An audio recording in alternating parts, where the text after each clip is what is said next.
আমার শায়েখ আল্লামা মুফতি মুশতাকুর নবী সাহেব, আমার জীবনে আমি বহু দেখছি, হুজুরের সাথে আমি লম্বা সফরে গেছি, কত লম্বা 8 ঘন্টা 10 ঘন্টার সফর।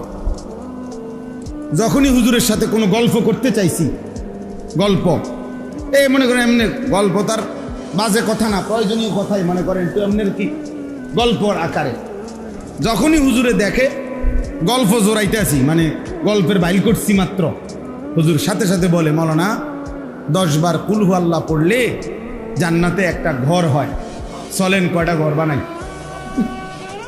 মানে দিল আরে ফানিডাল্লা, আমার গল্পটার উপরে কি দিয়ে দিল, ফানিডাল্লা দিল।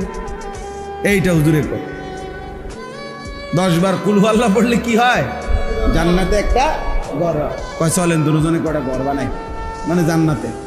তার মানে কি, তার মানে কুল হু আল্লাহ পড়েন, কথা বন্ধ করেন, গপ বন্ধ করেন,